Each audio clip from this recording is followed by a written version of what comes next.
Ever notice how every headline feels like it's shouting the same warning? One day it's a peace deal in the Middle East that defies all previous logic. The next, it's a global chip shortage freezing entire industries. Then there's this relentless, aggressive push for digital IDs and biometric systems. It feels like a jumble of random chaos. But what if these aren't scattered events? What if they are precise mile markers on an ancient 2,500-year-old countdown? A clock that started ticking when a prophetic scroll was opened in Babylon, revealing a meticulously detailed future. The final 7-year stretch, what the prophet Daniel called the 70th week, may have already begun, while most of us were doom-scrolling, oblivious. This isn't just a theory, it's a compelling convergence of ancient prophecy and modern events. Let's rewind to Daniel chapter 9. The prophet Daniel is praying over Jerusalem's desolation when the angel Gabriel appears. He brings not just comfort, but a divine stopwatch and a revelation. 77s are decreed for your people and your holy city. Most scholars interpret this as 70 periods of 7 years, totaling 490 years, a literal, chronological blueprint. Gabriel explains that the first 49 years were for rebuilding Jerusalem. An additional 434 years would follow, leading directly to the appearance of the Messiah. The total of 483 years remarkably pinpoints the very day of Jesus' triumphal entry into Jerusalem. This marks a literal fulfillment of the prophecy, down to the year, giving it undeniable credibility. But then, verse 26 slams the pause button. It describes the Messiah being cut off, a clear reference to his crucifixion, and Jerusalem being destroyed again. At that point, the prophetic clock, which had been ticking with astonishing precision, freezes. This gap allows for the church age, this current era we're living in, where salvation is offered to all nations. The countdown now waits for a specific trigger to restart it for one last intense 7-year sprint. That trigger happens when a coming global leader confirms a 7-year peace covenant with Israel. That single act will restart the clock for Daniel's 70th week. Now fast forward to our current geopolitical landscape. Look at any significant peace proposal involving Israel today, and you'll spot a recurring pattern. Ironclad security guarantees, contentious discussions around Temple Mount access, and substantial economic incentives. The Abraham Accords, for instance, weren't the prophesied covenant, but they were profoundly significant. They were a masterclass in how to structure such long-term agreements with Israel, training the world to think in these terms.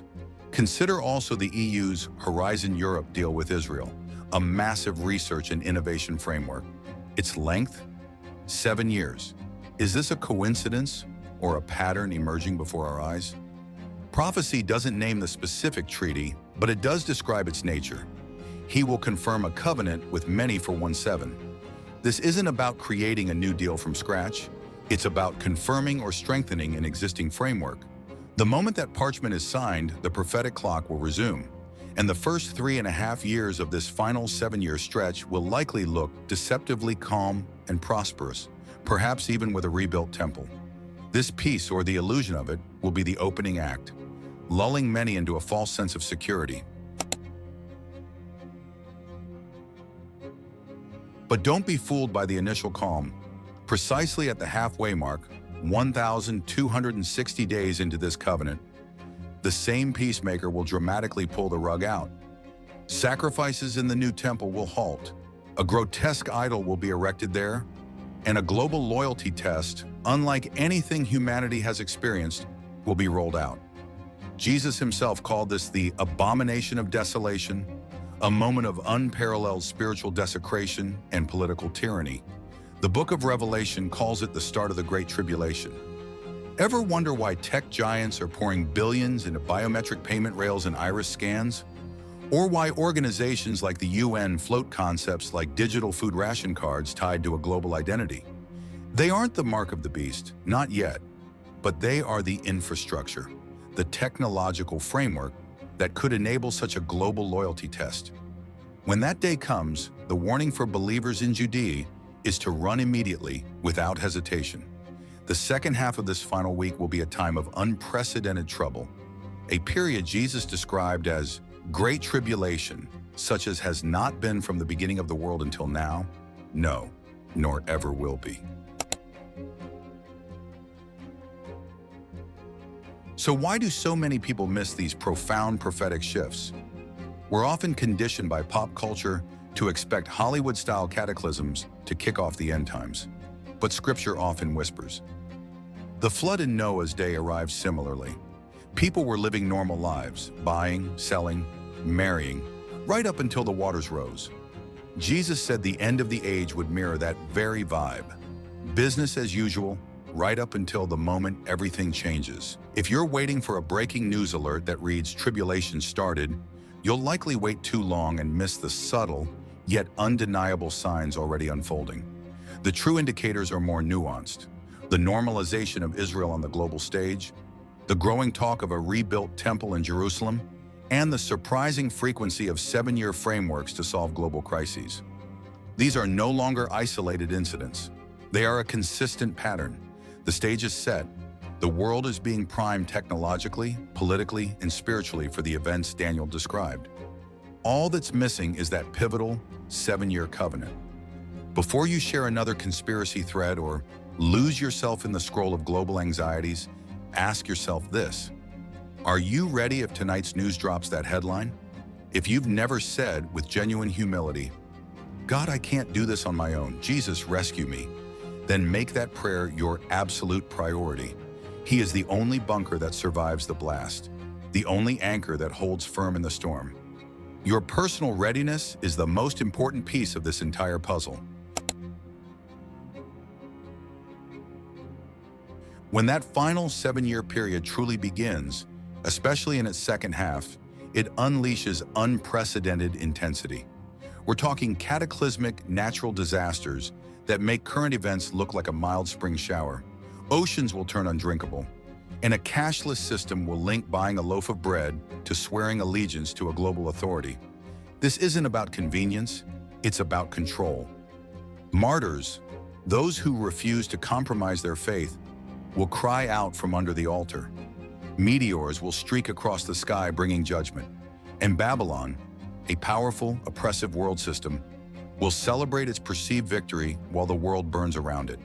But in this chaos, the same ancient book that predicted these dire events also maps out a glorious conclusion. Israel's remnant will finally turn to their long-awaited Messiah. Then the skies will split open as he returns to the Mount of Olives, exactly as prophesied.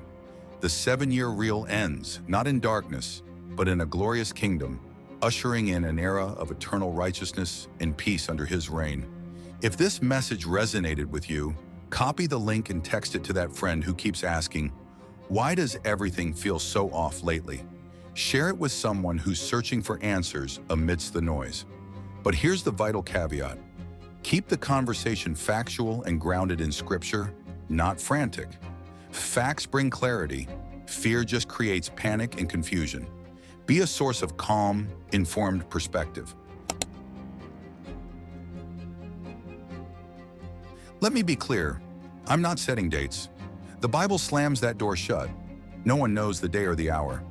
But when the prophetic checklist flips from pending to loading, wise people pay attention. The peace table is being set, the global tech infrastructure for control is being deployed, and the Middle East spotlight blazes hotter each month. Somewhere, a pen will hover over parchment and scratch out a 7-year promise, a covenant that will reshape history. At that precise moment, the final countdown will shift from ancient prophecy to a living, breathing stopwatch. So keep your eyes open and your heart receptive to truth. Ensure your passport is stamped, not by any earthly government, but by the one who promises to keep you from the very hour of trial that is racing our way. Because the final 7-year countdown, I believe it has already begun.